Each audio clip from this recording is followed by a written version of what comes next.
নমস্কার বন্ধুরা, আমি বিদিশার দিনলিপিতে আপনাদের স্বাগত। আজকে একটা ঠান্ডা পানীয় রেসিপি আপনাদের সাথে শেয়ার করছি, একদম ঘরোয়া পদ্ধতিতে, খুবই সহজ সরল সাধারণভাবে বাড়িতে সবাই করতে পারবেন খুব ইজিলি। তো প্রথমে একটা কাপে চিনি নিলাম, একটু কফি দিলাম। এইবারে কফিটা তো দেওয়ার হয়ে গেল, তারপরে আমরা দেব একটু জল দেব। জলটা দিয়ে কফি মিক্সটাকে খুব ভালোভাবে মিক্স করতে হবে।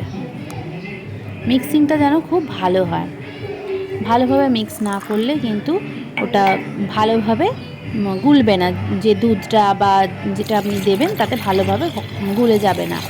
তারপরে আমি একদম খুব তাড়াতাড়ি করার জন্য, চটজলদি করার জন্য আমি মিক্সার গ্রাইন্ডার ইউজ করছি। মিক্সিতে আমি দুধ নিলাম, দুধেতে আমি কফিটা যে মিক্স করেছি ওটা ঢেলে দিলাম। ঠিক আছে, প্রথম ওটা ঢেলে দেওয়ার পরে আমি একটুখানি বরফ দেব। আমার বরফ একটা বাটিতে বসানো ছিল, আমি সেটাতেই দিয়ে দিয়েছি। এরপরে মিক্সিটা ঘুরিয়ে নিয়েছি, দেখুন রেডি।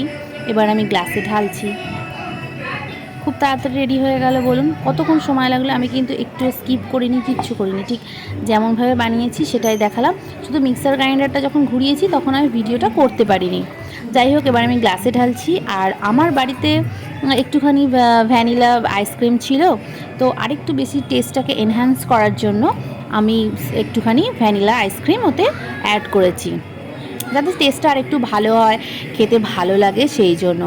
আর গরমে একটু স্বস্তি লাগবে। তো আপনারা বাড়িতে এটা বানান চটজলদি, মানে খেতে ইচ্ছা করছে, গরমে কষ্ট হচ্ছে, এটা বানিয়ে ফেলুন আর একটু সিপ সিপ করে খান, বেশ আরাম লাগবে এই গরমে। আশা করছি আপনারা সবাই ভালো থাকবেন, সুস্থ থাকবেন এই গরমে। আর এই ঠান্ডা পানীয় পাশাপাশি আপনারা সকলে নুন চিনির জল খান, ORS খান। ধন্যবাদ।